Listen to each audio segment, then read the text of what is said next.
亲爱的朋友们，欢迎来到微光夜读。为了不让村里的孩子沦为留守儿童，我拿出这些年在外面打拼赚的全部积蓄，在家乡开设工厂，为村民提供就业机会。就在我打算拿出所有盈利给村民发年终奖的时候，他们却闹起了罢工，还指着我的鼻子骂。他给我们开的工资足足比隔壁厂子低了2000，一人2000，咱们30多个人给他干，那他一个月就从我们身上剥削了6万啊！亏我们还把他当恩人，书都读到狗肚子了，赚这种黑心钱。他们集体罢工，联合隔壁厂子把我的客户都挖走，还实名举报我偷税漏税。快70岁的老父亲想为我辩解几句，被他们打到骨折住院。带头的村民质问我后悔不？只要你把这些年欠我们的工资都补上，我们还是可以考虑回来的。我笑了，直接关闭了工厂。隔壁厂子高薪是吧？那就全都去那上班吧。可后来他们却哭着想要回到我的厂里工作，哪怕月薪3000也行。接下来开始我们本期故事，记得点击订阅并开启小铃铛。小年当晚10点，我刚从饭局上应酬回来，累到衣服都没力气脱了，倒头就睡。这家工厂是我拿出了全部的积蓄为村民提供就业机会才办的，累是累了些，但一想到我能为村里做点事，心里还是美滋滋的。睡了还没一会儿就接到我爸的电话，他语气焦急：“儿子，你快回村一趟，工人们这边出事了。”什么？我爸欲言又止。总之，过来了，你们有话好好说。我没明白他什么意思，踢了件衣服就开车往村里赶。一路上我急得恨不得闯红灯。这个工厂根本不赚钱，盈利和工资一除，基本就没有了，有时候还需要贴一点。继续开下去完全就是为了村民们。这才刚回村，他们要是出了什么事我也不好交代。到了村委会门口，我听见他们义正辞严在说些什么，看样子应该不是什么大事。趁着今天过来，干脆把包里的现金当年终奖发了，也好让大家高兴高兴。等我走进去，刚才的议论说瞬间停了。我爸像是做了什么错事一般，眼神充满愧疚与不安，时不时瞄过来看我一眼。爸，你说出事了？到底出什么事了？我今天还准备了年，当然是你压低我们工资，让我们以低于劳动市场价替你做苦力的事。说话的人是我的发小周琦，我不知道是震惊他说的话，还是他带头找我麻烦。他一句话直接把我说糊涂了。低于劳动市场的工资给我做苦力，我什么时候干过这样的事？周琦冷喝一声。隔壁厂子的老板是我老同学，他那边的工人工资每月足足比我们高了2000。周浩，别怪做兄弟的不站在你这边，你这事做的也太特么不地道了。村民们愤愤不平。就是，咱们可是一个村的啊，你怎么连同村的都坑呢？每月多那2000，我闺女就能上兴趣班了。黑心干的，亏我们还把他当恩人，玩命的给他干。咱们30个人，每人每月2000，那他每月就黑下了我们6万块辛苦费呢。说着，还有人朝我丢菜叶子。当初定薪资的时候，还是周琦和我一起做的市场调查，也是得到了村民们的同意的。怎么现在反过来怪我了？我拿包挡着扔过来的菜叶子，大声道：“你们听我解释。”还解释什么？给钱！周琦抱着手，不屑说道。我没有与周琦对峙，而是把目光看向了四周的村民们。我自问给你们开的工资不少，在咱们这样的小县城，一个月能拿到5、6千不低了吧？而且你们忘了当初我是为了什么才兴办这家工厂的吗？闻言，他们一个个眼神游离不定，都不敢与我对视。我周浩是靠这家工厂发家的吗？要不是为了让你们就近有个营生，我一个美术生也不至于起早贪黑到处拉生意，甚至有时候工厂资金周转不过来，还是我卖了画补贴上的。在座的各位乡亲都是几辈的交情，没想到你们这么信不过我。村里相对老实的过意不去，开口帮我说话。周浩确实是为了咱们才开的工厂，这其中会不会有误会啊？周琦看风向不对劲，立马跳出来，那你们少的钱就这么算了，反正我是不能忍。我看他就是拿了咱们的辛苦钱买的房买的车。一瞬间指责声如潮水般涌来，我就说他当初能有那么好心呢？说什么替我们着想，合着就是把我们当冤大头。他宝马开着，办公室里空调吹着，我们却只够温饱，没天理啊！我打断他，李叔，当初你找我预支工资的时候可不是这么说的。话说你连明年的工资都领走了吧？你有什么证据证明我提前拿走工资了？先把你欠我们的钱补上再说。平时他们有个什么急事要找我预支工资，我二话不说就同意了，而且怕他们存钱不方便，给的都还是现金，想着都是村里人，不至于不认账。没想到再好的交情都抵不过利益，他们叫嚣的声音极大，我的辩解混在里面，好像在做无用功。爸爸站出来替我说话，大家一定是误会我儿子了，他不是那样的人，他不是那样的人。他挡在我面前，一个没注意被朝我挤过来的村民推倒，看他快70岁的人摔倒在地上，手臂磕得青紫，我赶忙去扶。爸，你没事吧？周琦眼神阴狠，别想转移我们的注意力，是他要挡在我们面前的，就算摔死了也活该。我一拳朝他挥过去。周琦，你给我听好了，我爸要是有什么闪失，我不会放过你。而且今天你挑起大家跟我站在对立面，我也会好好查清楚到底怎么回事。要是他们知道我今天其实是来发私，我想把包里的钱拿给大家看，告诉他们我是来发年终奖的，并不是像周琦说的那般混蛋。可周琦直接将我的手踩在包上反复碾压，他俯下身跟我说话，不给钱我们就罢工。兄弟，明年接了不少单子吧，上哪去找这么多廉价劳动力呢？我心里还是对村里人抱有一丝希望，我满心满眼都是他们，真的会就这样抛弃我们一同花费心血建立的工厂吗？我反问，你们是看到隔壁工厂的工资单了，还是到人社局去了解了？周琦这个王八蛋，随便挑拨几句你们就信？周琦又重重踩了我一脚。我周琦在这里跟大家保证，只要你们明年跟着我干，周浩缺的那2000我都补上。村委会瞬间沸腾起来。也就是说，我们的工资涨到7000一个月是吗？太好了，我也想买辆好车。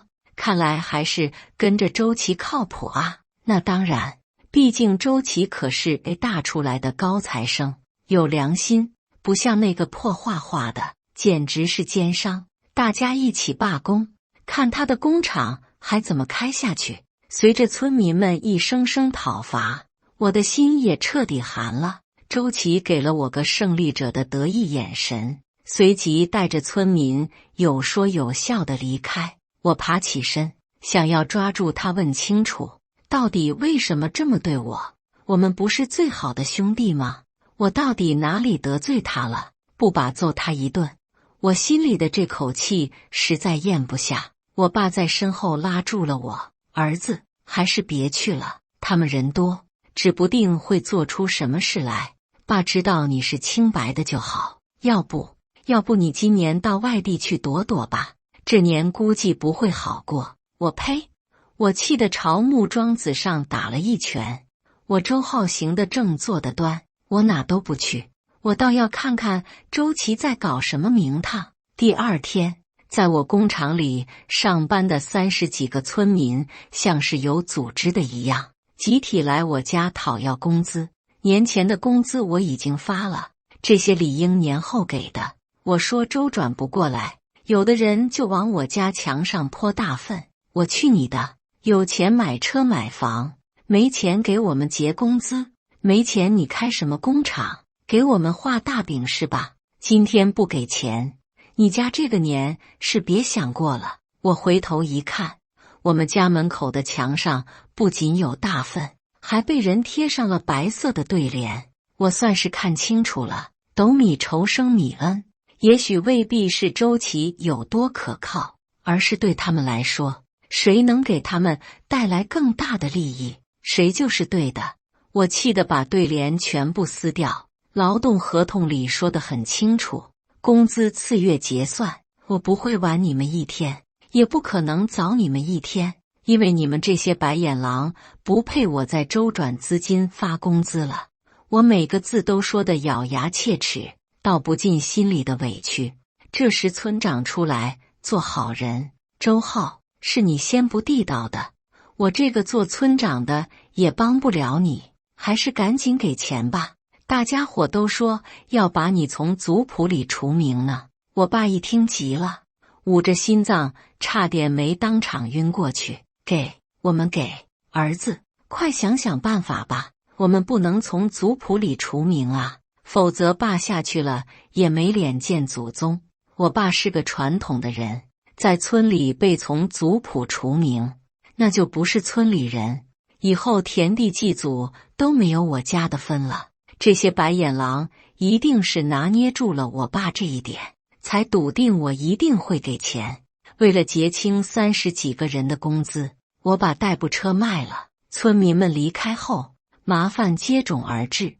年前我赔了几个大业，送烟送酒，好不容易谈下来的客户说要取消订单了。我举着手机在院子里踱步。王总，您看这个单子，咱们不是签了合同的吗？那又怎样？有人举报你工厂使用的是有毒材料，我哪敢把订单下给你？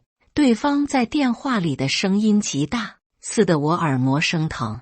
我急忙解释，子虚乌有，我可以把材料拿出做检测的。王总再给个机会吧。不需要，已经把单子下给别人了。客户的电话刚挂，周琦就发来信息：兄弟，怎样？单子丢了吧？好家伙，原来是周琦这个王八羔子搞的鬼，跟他玩了这么多年，怎么都没发现他是这么阴险的小人。隔着屏幕都知道他现在有多得意，但我还是觉得他说的隔壁工厂工资有问题。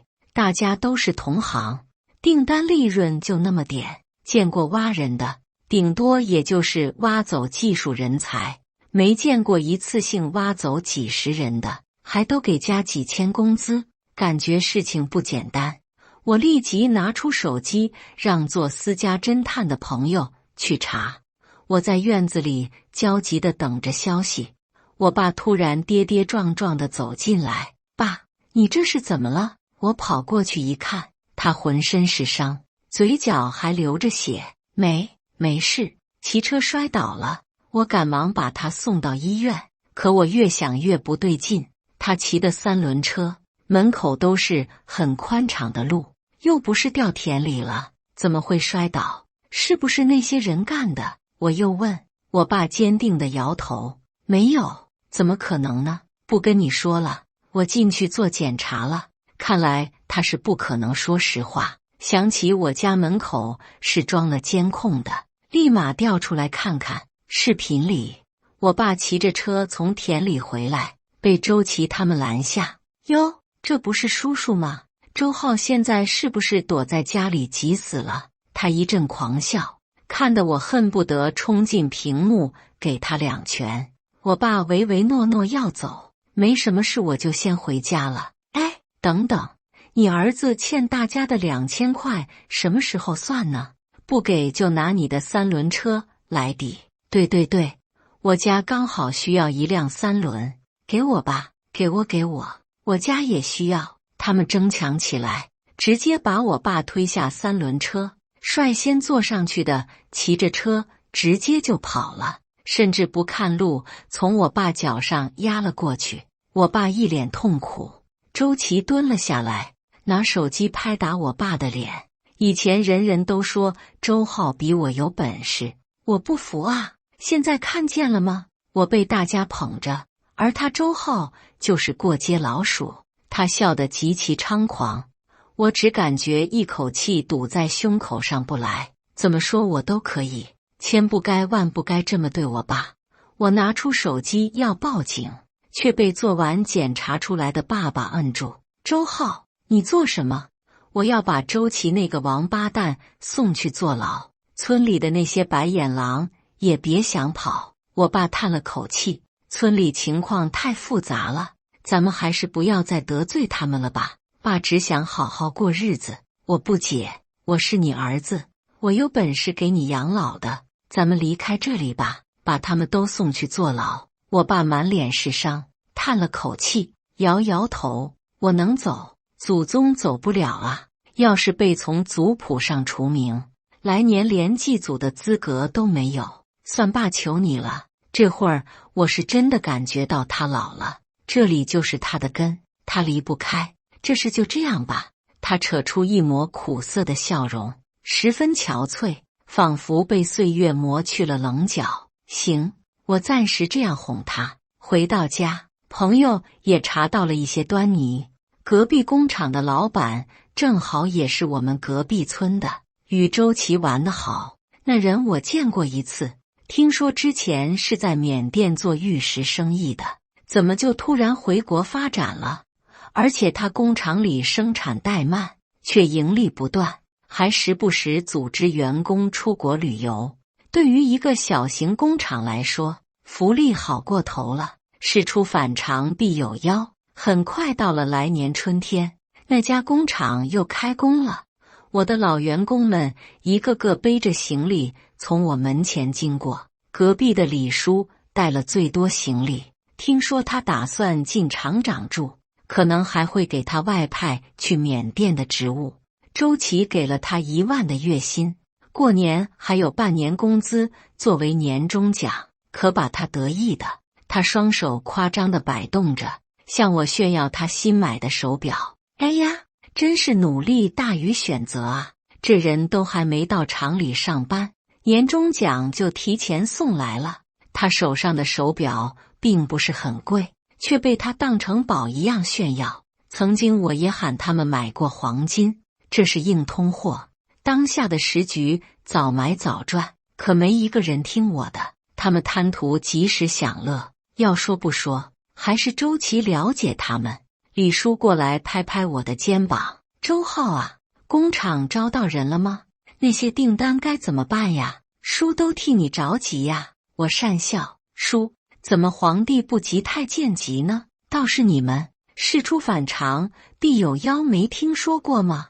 从他们不信任我，还打伤我爸之后，我对他们连最后一点情谊也没有了。当然，打伤我爸的事，我也不会这么轻易就算了。我在等一个时机，可以把周琦一把拿下的时机。李叔在我边上啐了一口痰：“去你的！那厂子周琦都给我们介绍过了，老板也是隔壁村的，能有什么问题？”他声音极大，一下子等着去做工的村里围了过来。他们看我的眼神充满戏谑和不屑。老李，你跟他唠什么？无非就是不满我们脱离了他的掌控，找到更好的工作了呗。周浩，后悔了吗？你把这些年每个月欠我们的2000块都补上，再给大家伙跪下道个歉，指不定我们还考虑下回来上班呢。哄笑声骤然而起，有的人则笑得眼泪都流了出来，一边擦拭着泪水，一边还止不住的大笑。离开你周浩，我们还能饿死不成？言尽于此，别哭着回来求我就行。周琦开着敞篷跑车慢悠悠过来，你自己别哭着求我收留就行。我把话撂在这了，跟我干的，明年人手一辆车。他把手搭在车门上，给了我个得意的眼神。不愧是周琦，我就说嘛，打小就看你比周浩有本事，你可真是咱们村的希望，以后咱们的好日子就靠你了。他们对着周琦一通吹捧，去年的今天，他们也是这么对我说的。人心啊，不过不是我吹牛，周琦要是什么正经行当，他绝对带不了村里这些人。熟人的生意不好做，熟悉的工人也一样。他们有些人平时不是这里不舒服，就是那里有急事，甚至有些人仗着跟我家有些亲戚，我还说不得。也是当初我人傻，才会做这吃力不讨好的事。大家聊什么呢？进来坐坐呀。我爸出来招呼，一个个立即把头扭过去，好像跟我爸说话是什么很丢人的事。我爷爷是上门女婿，我奶奶走后，我爸在村里就没什么地位。这要是我一心想要帮着村里的部分原因，希望他们能看重我爸一点，起码给到基本的尊重。因为周琦使绊子，我爸的日子就更不好过了。周琦自己开敞篷，带着一班车人离开了。我拍拍爸爸的肩膀，别急，好戏在后头，就等着看这些人的报应吧。第二天，我也跟着回到了厂区。去年热闹的景象还历历在目，如今工厂已经空无一人了，与隔壁的有说有笑形成鲜明对比。只是我感到很奇怪，隔壁是家模具厂，应该噪音极大才对，这会儿已经陆续开工了，可隔壁安静得像没人上班一样。我站在门口看，李叔叼着烟从里面走出来，解开皮带就在边上的草丛小便。看到我，他朝我吐了口烟。周浩啊，来了。我还寻思着你工厂到底开不开呢，怎么人还没招到吗？你那点工资能招到什么人呢？也就我们傻，给你辛苦干了一年，看看现在我们也能坐办公室了。我笑了，我每个月给他们开5000的底薪，周末双休，但凡加班都是给双倍加班费的。在小县城里，这个工资我要招人一抓一大把，而且我也没打算把工厂继续开下去了，只不过厂房租金还没到期而已，顺便看看他们到底搞什么鬼。李叔，我劝你还是小心自己吧，别被人卖了还帮人数钱。他一下急了，踩灭烟头裤子都来不及提，就想挥拳打我，拳头被我死死捏住，他的拳头在我的手中微微颤抖着，仿佛还在试图挣脱我的束缚。我直视着李叔的眼睛，眼神中没有丝毫畏惧，只有坚定和冷静。李叔，这不是在村里，我警告你，最好对我客气点。说话间，周琦也出来方便。李叔，干嘛呢？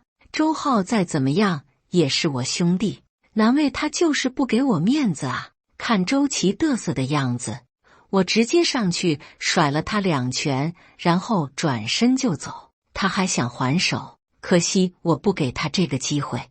我故意在他面前接客户电话，喂，刘总，好，只要价钱合适，交期都不是问题。晚上，周琦果然也出现在了我与客户约定的地点，只是他不知道的是，我这次是来卖画的，跟工厂没有丝毫关系。他想抢，也要有本事完成订单。我故意没订包厢，让他有机会在一旁听着。这位刘总是来找我定制一幅壁画的，这些年开工厂，我的绘画事业也没落下。我故意表现得很迫切，想要谈下这笔订单。刘总，这单子只要您肯下给我，价钱都好说，低于市场价，20%都可以。你知道的，我最近缺钱用，而且还要现金。我不好意思的挠挠头。刘总一听我要现金，也有些犹豫。小周啊，是工厂周转不过来了吗？是啊，实在不好意思。刘总，如果我说我们愿意低于市场价30%接下这笔订单呢？周琦走过，拉了把椅子，顺势在刘总身边坐下。周琦，别怪我没提醒你，这单子你做不了。我越这么说，他越是要接。你能做，我就做不了。周浩，我看你别太看不起人。打小我最烦你那副高高在上说教别人的样子。他换了副笑脸，递了根烟给刘总。刘总，给个面子，考虑下我呗。周浩能做的我也都能做，而且交期比他快。刘总的脸都要笑烂了，居然有人比我价格低，速度还快。做生意就是这样，价低者得。就在他们要敲定的时候，我又插一脚。刘总，我1周就能搞定，还是我做吧。搞不定我3倍赔偿。考虑个屁，我10倍赔偿。周琦急了，立马拍着胸脯在刘总面前打包票。看着他们白纸黑字签下合同，我才满意离开。以前我把他当兄弟，便是拿出10分真心对他。现在别怪我耍心眼了。那幅壁画总价10万元，10倍就是100万。我倒要看看他周琦拿什么赔。我离开餐厅，周琦马上追出来，把敞篷车开到我面前，一只手挥舞着那份合同。我说了吧，我周琦不比你差，早些年信了你的邪，让我不要做生意，老老实实做技术。原来谈生意也没那么难吗？我在厂里拿10个点，10万我也能拿1万。我忍不住笑。哦，是吗？你懂看合同吗？好不打开我帮你把关。我特么去你的，都是中文，就你能耐呢？区10万块的合同，我怎么可能看不懂？我看是你眼红，想对我的合同做手脚吧？对，我可眼红了。你还不藏好了，麻溜的回去告诉你老板，指不定还有奖金呢。那当然，明个一早我就去公司。他说完，开车扬长而去。我真期待明天他老板看到这份壁画合同会是什么脸色。他那辆白色敞篷我也托人查过了，是辆被人拿去非法抵押的黑车。难怪他老板出手那么大方呢，几10万的车说送就送。第二天一早，我赶着去工厂看热闹，才刚下车就看见周琦被劈头盖脸一通骂，连带着那份合同一起被丢出来了。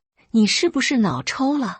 我一个刚才厂你给我接了份壁画的订单，还签了10倍的违约金。不是，哥，你听我解释，我不知道是壁画订单啊。周琦被保安拦在门外，那些跟着他的村民也都站在门口看到我来了。周琦激动上来，揪住我的衣领。周浩，你小子故意耍我是吧？我耍你？这客户不是你从我手上抢走的吗？你怎么知道我跟客户约在哪的？不是你宁愿支付10倍违约金，也要从我手上抢走的吗？都是兄弟，我早就提醒过你了，这单子你做不了。你看，你非是不听，合同我也说过，帮你把关是吧？可是，他气得一张脸涨红，却又说不出来我的不是。我一把推开他，行了，走开，我厂里还有事呢。他转身对着隔壁厂里大喊：哥，你听我说，都是周浩给我下的套子，我真不知道啊。里面传来男人的声音，说这些有用吗？怪你自己蠢，早说了让你不要跟周浩作对，现在你自己想办法解决吧，不然那100万就从你口袋掏了。我哪有那么多钱啊？周浩转头去求那些村民，大家看看，帮我凑点钱吧，要不是我，你们也找不到这么轻松的工作是吧？这会儿看热闹的人都忙起来了，周琦还是太天真。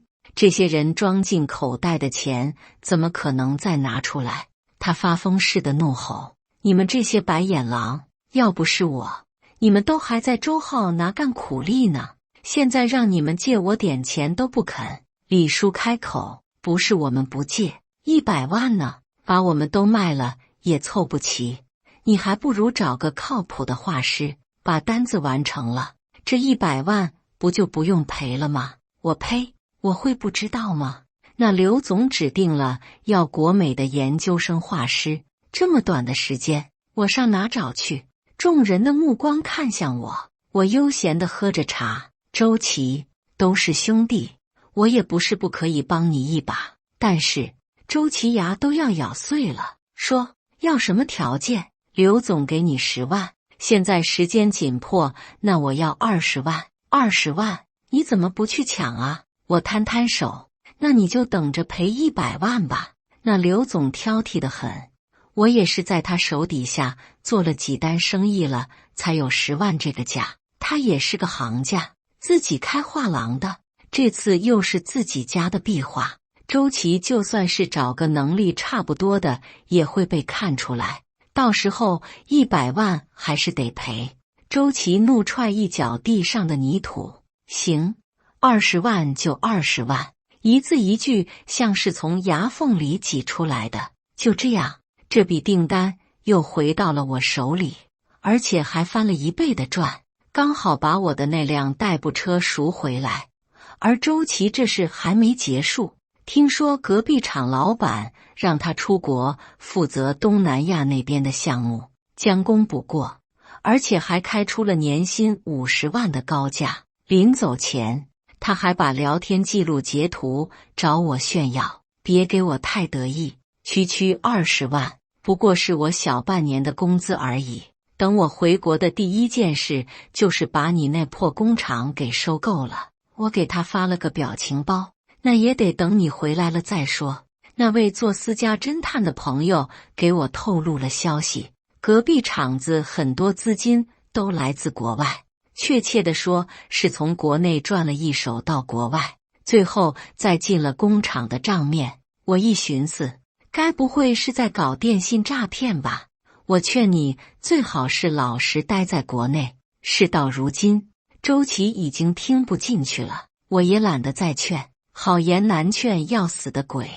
我与他几10年的兄弟情就此了断。后来听闻周琦拿了高薪，李叔也吵着要跟着去，我准备去工厂找房东退押金，就看见李叔拖着一包行李准备上一辆面包车。他调侃我：哟，厂子开不下去了，还好我跟对了人，老板给我开了20万年薪，让我出国跟着周琦干，到时候过年来叔家磕个头认个错，叔给你说说好话，都是自己人，这边也还缺人手呢。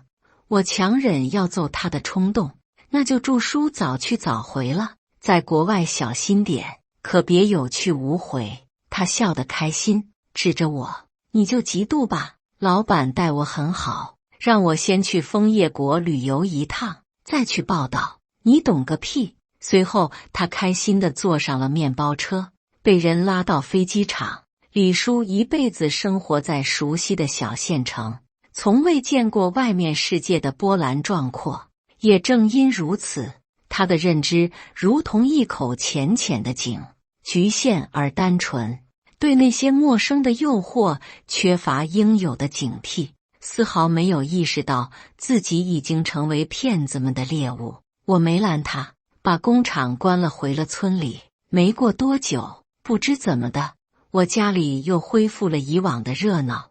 那群村民不知道发生了什么事，工厂也没去，反而跑到我家里来，看见我出来，一个个笑得比花还灿烂。周浩啊，咋工厂怎么不开了呀？我抽笑，怎么今天大家伙活都不干了，赶回来笑话我？带头的人连连摆手，哪里的话，我们是想说，你看工厂还缺人吗？当初终究是你带我们出去的，现在你工厂缺人手了，我们肯定得回来呀。我连连拍手，这些人当我傻子呢？合着你们还是为我好呢？这工资都好商量，以前的什么2000差价我们也不要了，就5000。他看我没有一点要表态的意思，又说3000不能低了，你看行不？大家伙还跟着你干，别，可别跟我提工资了，我听了就害怕。这不是在隔壁厂干得好好的吗？回来我这吃什么苦呀？一行人面露难色，相互对了一眼。哎，那厂子就不是正经人干的，说是什么坐在电脑前就行，具体做什么生意我们也不清楚。这就算了，我们拿钱办事。可后来他要我们一起投钱，说很快就能回本。然后呢？我问。然后我们的钱都套进去了，一分也拿不出来。上个月说好的工资也没结算给我们，想要拿钱就出国跟着周琦干。可他们去了好久，看他们这样子，我也猜到个大概了，估摸着他们也发现了不对劲，这会儿又想让我做冤大头呢。周浩，你看成不？我们不怕吃苦的，要是以前为了他们，我可以半夜喝到胃出血，大年30才回家。现在不可能了。我摇摇头，可是我不想吃苦了呀。我说过，我的收入都不来源于那家工厂，是你们得靠它活，我不需要。以后去外地打工，记得都老实点，不是每个老板都像我这样纵容你们。我爸为人老实，看这么多村民特地来我家，还想劝我，被我打断。以后要是让我看到谁对我爸不客气，那我也不会手软。听懂了吗？懂了就走吧。他们还想挽留，被我全部轰出去，赶走了他们。听说他们又去了周琦家，一群人冲进去，又把他爸打了一顿。我在手机上和客户确认下一个绘画订单的时候，突然跳出了一条新闻：28岁小伙狂奔10几个小时跑出缅北。再仔细一看那衣着，这不是周琦吗？身上穿的还是他出国时跟我挑衅的那套衣服。我还没反应过来，就发现有人拿着刀抵在我脖子上。兄弟，我回来了。我转身一看，是周琦。他头发缭乱，胡子拉碴，活生生像个野人。回来了，怎么不去报案呢？要不要做兄弟的帮你一把？听到这话，他就来气。别给我提帮这个字，我最讨厌你要帮我时那副高高在上的嘴脸。我变成现在都是你害的。他激动地拿着刀在空中乱挥。哟，我逼你带头反我的，我逼你去缅甸的，我把你当兄弟，你把我当什么？这儿他对着我怒吼：周浩，你就不怕我捅死你吗？不怕，因为你不敢。你从始至终都是个只敢在背后耍手段的胆小鬼而已。我步步朝他靠近，他步步后退，一个不小心摔了一跤，直接把小刀插进了自己腹部。看他倒在血泊中，我给他打了急救电话。周琦不能死，我要在他最落魄的时候给他来个雪上加霜。他被拉进医院抢救，而我也没闲着。我带着年前那段欺辱我爸的视频去了警察局，顺便向警方透露了隔壁工厂的不正常行为。果然这一查，直接查出了猫腻。他们就是披着工厂的外皮，招惹没什么文化的工人去做诈骗。周琦醒了后也是第一时间被拉去做笔录，在铁证面前，他交代了所有事实。也因为抬头组织犯罪被判了10年，而那群村民又踏上了务工的旅程。这不过这次不一样的是，他们要去最远的地方，坐最拥挤的火车，干最累的活，拿最低的工资。而我没了工厂做累赘，整个人都轻松了不少。一年靠画画也能赚个小几十万，日子过得不亦乐乎。感谢大家的观看，本期故事精彩吗？欢迎大家在下方评论区吐槽。如果你喜欢这类故事，记得点击订阅微光夜读，并分享给更多的人，这会对我帮助很大。再次感谢大家的观看。